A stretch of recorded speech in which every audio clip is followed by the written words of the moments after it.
Welcome to the Old Ways for the New Age podcast, where we are embracing ancient ways of being and opening our hearts to the magic of everyday life. We are your hosts, Kristy and Hannah.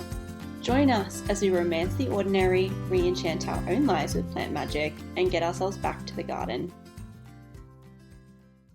Before we get into the podcast, we would like to acknowledge the traditional custodians of the unceded land on which we live, work and record, the Wandjarabara people. We wish to honour their elders past, present and emerging, and recognise their continued connection to the land, sea and community.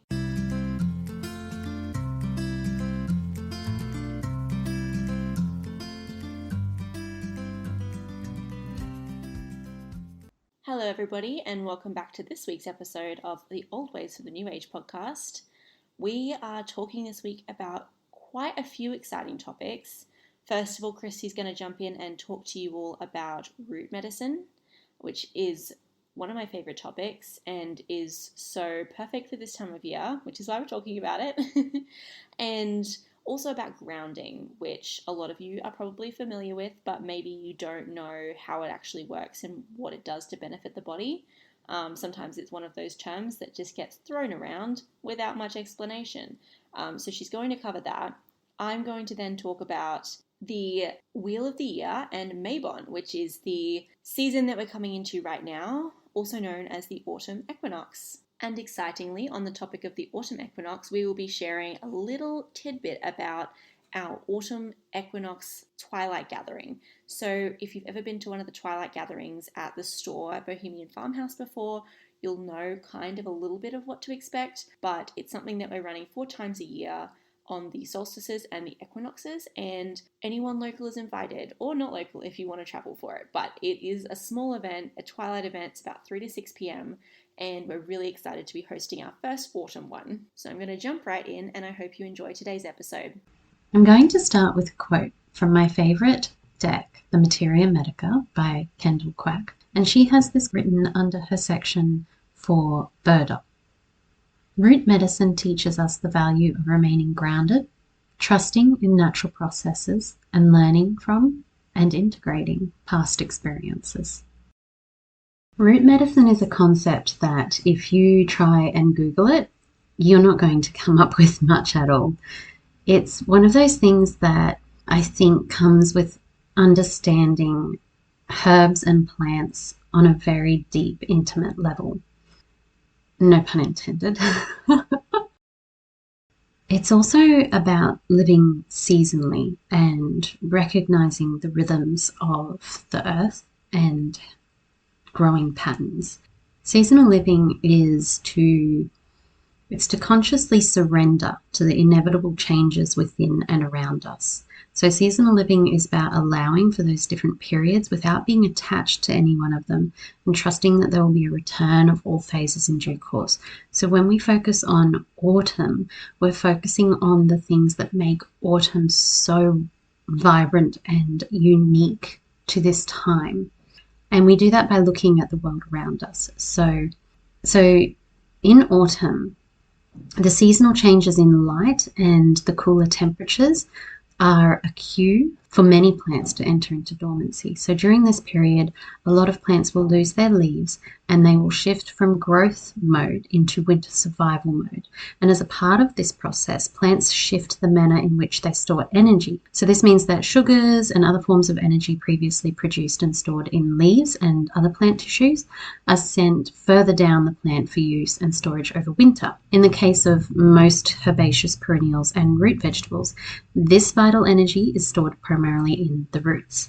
So when we're thinking about harvesting in autumn time, we're often thinking about harvesting roots. And root medicine has its own kind of energetic imprint as well. So root medicine can be simply consuming the roots of plants, either in powder form, added to drinks or meals, or cooking in a stew. It could be plants like beetroots, carrots, potatoes, sweet potatoes, or it could be more medicinal plants like burdock, ashwagandha, dandelion, or marshmallow. More commonly known and used root medicine that you probably have in your kitchen right now would be things like ginger and turmeric. And most of these root herbs are really fantastic for digestion, and their actions in the autumn months. You might find that you feel this primal instinctual urge to harvest and to dig in the earth, and that's probably something that comes more readily to someone who gardens. But even if you don't feel this, you do feel this urge to move inward, and you might even feel an urge to sort of eat more and to eat more root vegetables as well. So, often when autumn arrives, we start to feel like we want to make stews or slow cook meals. So root medicine is about grounding, and it corresponds with our sense of self, our identity, and with our basic survival needs, giving us a sense of safety. So if we are anxious, insecure, frustrated, or have low self-worth or a confused sense of self, then root medicine can be very healing in those times. Root medicine is something that, when you look at it, it's hidden in the depths of the soil. It's in the dark. It's often overlooked. When we look at a garden, when we look at things growing, we see the abundant growth, we see the leaves and the flowers, and that's something that is very in tune with seasons like spring and summer. So in autumn, in the cooler months, when we have this natural inclination to move inward, the earth also has this natural inclination to move inward, or in the case of plants, downward. So this is when the plant would start to focus its energy down into those hidden depths. So it's a very similar process with us. In times of stillness, when we are going inward, this is when we assimilate and integrate. So it's actually a fact that when our brains are resting, and we can shift into that parasympathetic mode and actually be a little bit bored too, where we're not experiencing outward stimuli, or we're not distracting ourselves with surface level information like scrolling on our phones. What happens is our hippocampus, where our memories are stored, is activated, and it's from this network and this place of stillness that we are in that random thoughts can spark new connections. So literally new neural pathways in our brains, and that enables creativity and artistic leaps and actual new ideas, which is amazing. So root medicine, as you can tell from some of the herbs I've just listed, it can be quite bitter, which means that it works on our digestive systems. So because it can be quite bitter, literally and figuratively, it can be hard to swallow, and it forces us to look within at our own inner depths, our shadows and our darkness. So it can be a slow process, but it is when we are slow that we are building a foundation for well-being to sprout from. Another pun. So this foundation is really important, and it's not just emotional where we're forced to look at our shadows, but it's also practical. So it's those bitter flavors that stimulate our gastrointestinal juices and bile, and therefore improve our gut health and our ability to draw in nutrients.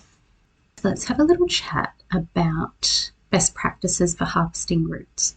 So because roots are designed to take up nutrients and water from the soil that surrounds them, they're going to absorb any chemicals present as well. So you want to make sure that you're harvesting in an area that's completely free and clear of any kind of toxic chemicals. And obviously the best way to do that is to grow your own. So before harvesting, make sure you are 100% confident that the plant you're about to harvest is what you actually think it is. If you need to, find someone who can confirm it for you. It's always good to think about first how much you actually need. So it's actually a really beautiful tradition to get into making medicine that you will use. So 1 year's worth is actually a good place to start. So think about how much you would use for you or your family within that year. Another beautiful little perk of doing that as well is that if you're doing it on a yearly basis, you're actually getting to spend time with the plants each season, and so every autumn you will come back to that plant, which is really beautiful. So consider the age of the plant as well. Most roots should be harvested within the 2nd year, and when they get older they become more fibrous and woody, meaning that a lot of the strong qualities of the root are actually really hard to extract. Younger roots are traditionally more medicinally potent, and they're easier to work with and harvest as well. So you want to think about more first year or second year roots, and this will actually change depending on the plant as well. When you're digging the roots, you could use a specialized digger or a garden fork, and you'll want to be really, really careful not to break some of the roots, because some of them are going to be the large tap roots that go quite deep. Those are the roots that are actually keeping the plant alive, and you don't want to touch those. You want to focus more on the finer roots and the smaller roots. So use your tools to loosen the soil around the roots. Get your hands deep into the earth. This is actually amazing and so good for you. I'm not going to go into it now, but there is actually science that backs up that getting your hands that deep in the dirt is so good for you physically, mentally, and emotionally. It's amazing. So if you're harvesting correctly, most roots will just sort of pop up after you loosen the soil around them. Try starting sort of about 20 centimeters away from the plant, actual plant base, because some roots will grow outward as well.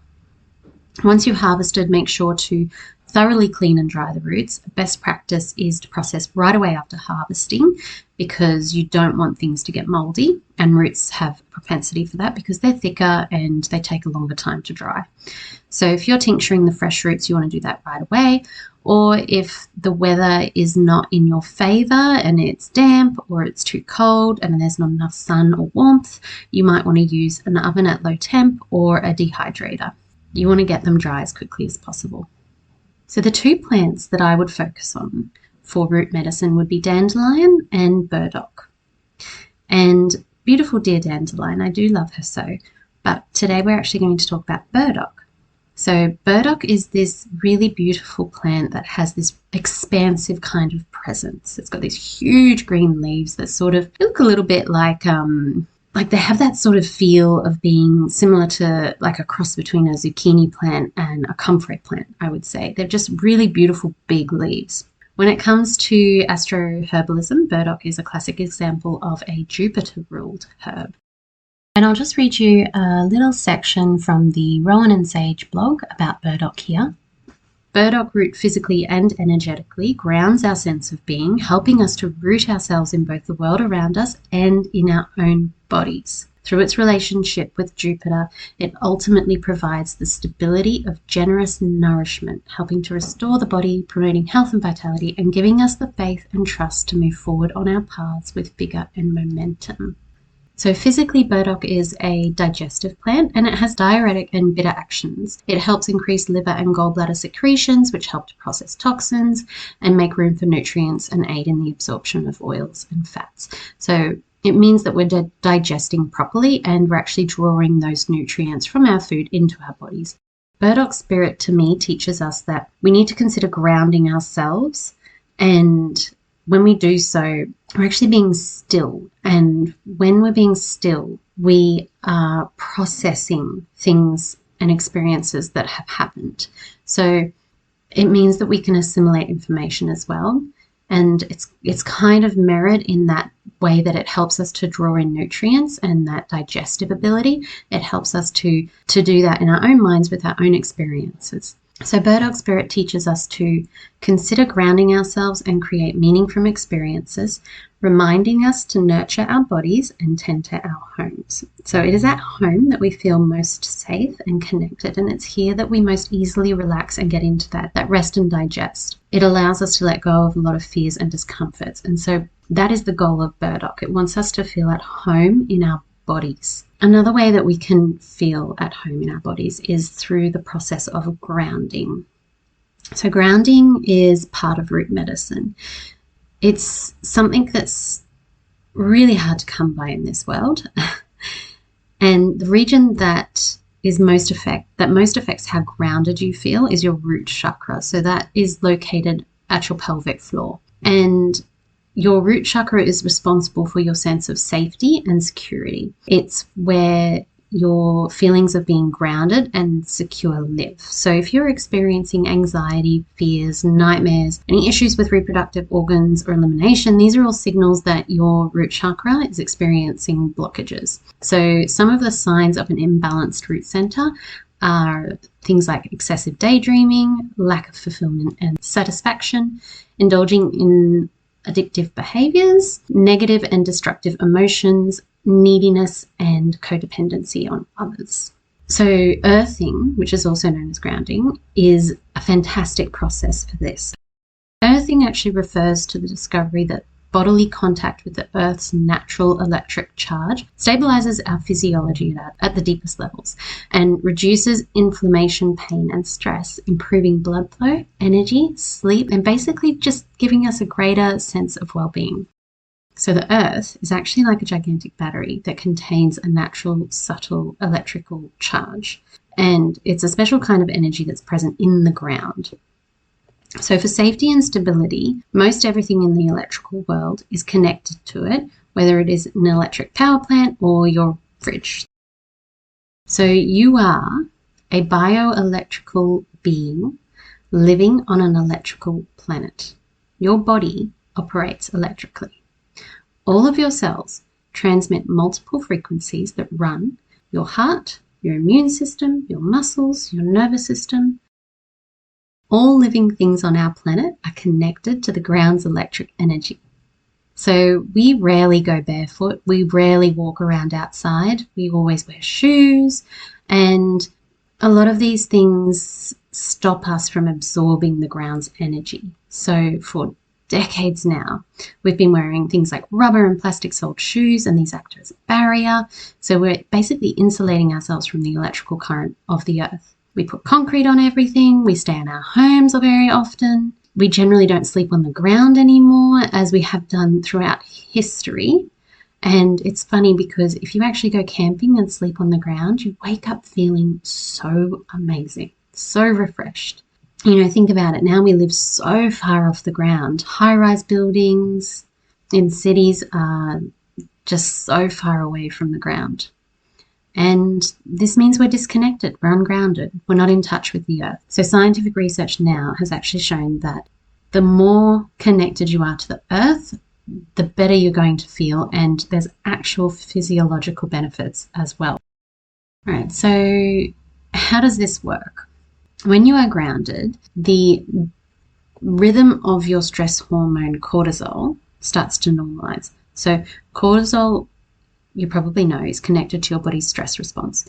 It helps control your blood sugar levels, regulates metabolism, helps reduce inflammation, and assists with memory formulation. When sleeping on the ground, an 8-week study of 12 men and women showed that cortisol stabilized after 8 weeks, and 11 out of 12 of those people fell asleep faster. 5 out of 6 of the women had less PMS symptoms or perimenopausal symptoms such as hot flashes. 9 out of 12 felt more refreshed with more energy, and 9 out of 12 had less emotional stress, anxiety, depression, and irritability. So when you're grounded, your circulation improves, which aids, of course, in the delivery of oxygen and nutrients to the tissues in your body, even to the tissues in your face. There's actually significant facial blood flow improvement within just half an hour of grounding. So while this research for grounding for your health and well-being is pretty new, the practice is actually timeless. So we've done this for millennia. It's something that we've always done. We've always walked barefoot, worn thin leather footwear, which allows the electrical current to still go through our feet. So it's actually really, really easy to get back into the practice. Literally, all you have to do is go out and stand, sit, or lay on soil or grass or even sand. Just get your body onto the earth. Do it as often as you can and start getting grounded. So Mabon is one of my favourite celebrations on the Wheel of the Year. We've touched a little bit on the Wheel of the Year before, actually more than a little bit. So if you jump back to the first episode of season 2, you'll be able to listen to a general overview of the Wheel of the Year, what it is, why we use it, what it means, how we celebrate it in general. We've also done in the first season and actually in season 2, I think, a few spotlights on certain moments in the Wheel of the Year, certain celebrations. So you can also go back and listen to those if you're interested. At some point in the future, I would like to talk about Sabbats and Esbats and what the difference is, because a lot of people refer to all the points on the Wheel of the Year as Sabbats, but that is not actually entirely accurate. But that's not what we're here for today. So to jump in, Mabon it is the turning point where we have the longest day of daylight, and we are going to begin to descend into the darkness, down into the underworld for the autumn and winter seasons here in the Southern Hemisphere. So it is the autumn equinox, or I guess, would you call it the fall equinox? But the autumn equinox. And yeah, basically it's the second harvest. So previously we've looked at Lunasa, Lammas, which is the first harvest. Mabon is the second harvest and the last harvest of the season. And so if you do think about the Northern Hemisphere, their seasons are a lot more intense than they are here in Australia, especially in Queensland. And so they weren't able to grow things in winter like we are here in Australia. We're very lucky. We can grow most things year round, or at least grow something year round. Winter crops here are very productive with minimal effort compared to Europe or the States. So you have to think, traditionally people would have been preparing their bounty, their harvest from the season, and they are taking stock of how productive their crops were this season and how they would be able to feed themselves and their families throughout the cold seasons. It is kind of interesting that we talked about root vegetables, or Kristy just addressed root vegetables, and roots and root medicine. And a lot of the foods that we will be focusing on around this time of year are root foods, like root vegetables, root spices, and herbs, because it really, and the correspondence with the root chakra is that it really was a time of like feast or famine. This was the time that they really got to see whether they were going to starve and have to spend money that they didn't have to try and feed their families or barter with their neighbors, and whether they actually had anything to barter with. So it really was a fight or flight survival mode time of year where they're looking at their very basic food and security. And so it really does energetically correspond with everything that Kristy just talked about. But for those who had a really fantastic season, this was a wonderful time of year because they could sit back and really have a beautiful big feast and celebrate their hard work throughout the year, the growing season, and take stock and have a look at all of the things that they managed to produce to feed them and their families. So it was a time of celebration for those who had a successful season. And this actually comes into a lot of like deity worship and ritual living and things like that, where they would make offerings to the gods and they would keep these things in mind so that they could have a successful season. That was a really big part of the way of life. And so now we can get food anytime we need, pretty much the same foods all year round if we want to, from a grocery store wrapped in plastic.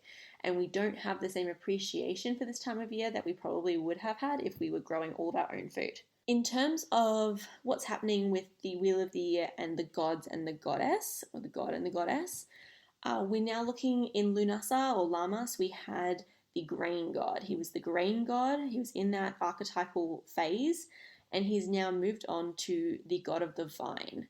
And so this is kind of referring, whereas with Lammas there was a big focus on grains and bread and flour, and in Mabon we're really looking at fruits and vegetables, and things that they could ferment. Think wine, think pickled stuff, think canned stuff, root vegetables that could be stored properly in cellars, things that were able to be preserved that could continue to feed them through the winter where food was scarce. And the god of the vine is ultimately preparing himself for the journey that he's going to take through the winter down into the underworld. And the goddess is also preparing herself in a similar way for that journey to the underworld, to wait out the winter and then make their way back up when the god is reborn and it is the start of a new year and a new cycle. So energetically, this time of year we want to be taking stock. Again, we did this a little bit at Lammas, but it is of extra importance this time of year. We want to look at our relationships, the choices we've made. We want to look at what's around us, the things that we desired, whether those things came to fruition or not, why didn't they? But also looking at what we can release, because truly the less we can take with us into the winter, the less that we have to carry, the less that we have to preserve, the better. The more energy that we can keep within ourselves, the better. So what can you let go of this time of year?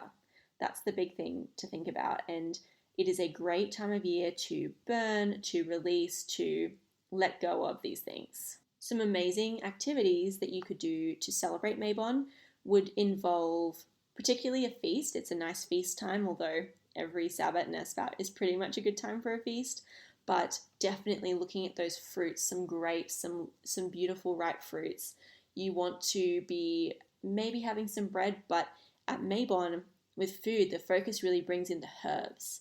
Whereas with Lammas, it's a little bit less so, more honey, more golden, more light, more grain. Whereas with Mabon, we're looking at rosemary and thyme and garlic and sweet potato and pumpkin and nuts and things that are things we can enjoy, either that we've slightly preserved and it's our first time cracking the seal, or things that maybe won't last the whole season and we need to finish eating now. But just abundance. It's abundance and a celebration of moving forward into hibernation time. So be merry, drink beautiful drinks, eat beautiful food.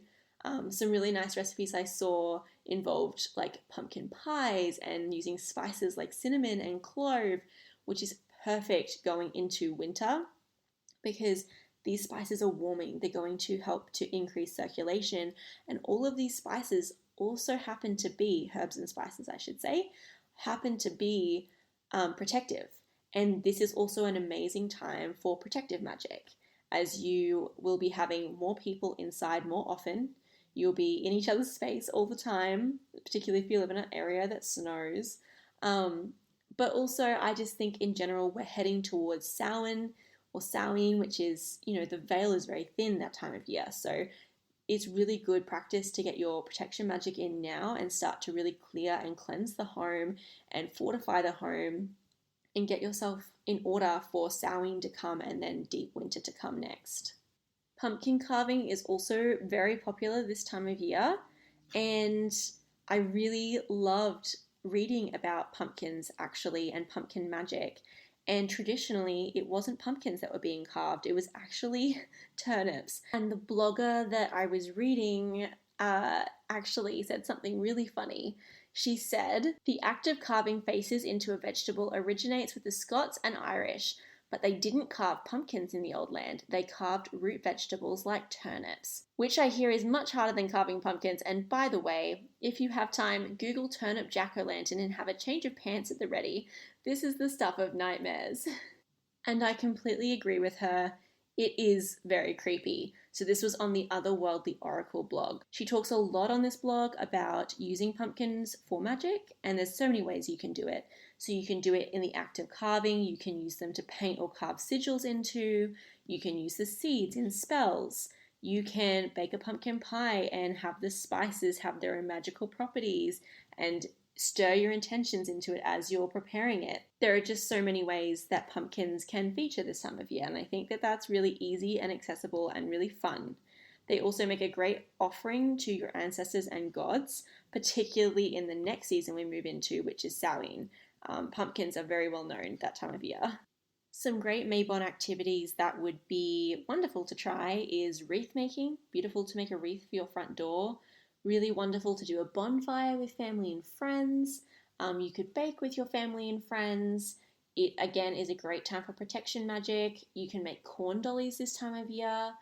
Making mulled wine is really fun this time of year also. And I think apple picking would be a wonderful activity for Mabon. Another thing I really liked was planting bulbs. It is time to plant the bulbs for next spring, and that is a really lovely intentional practice, and it shows you're thinking about the cycles of the earth and you're actually investing in your future, which I think is super special, and the fairies will love you for it.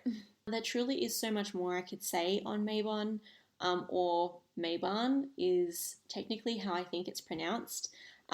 It actually stems from a Welsh tradition, an Arthurian legend, actually, and it talks about a mother and son. And so you can go and research that if you want to know more, or let us know, and we could always cover it in another episode. But yeah, Welsh tradition. However, there is some contention about the fact that Mabon or Mabon tends to point towards being quite a modern invention or coining of the term.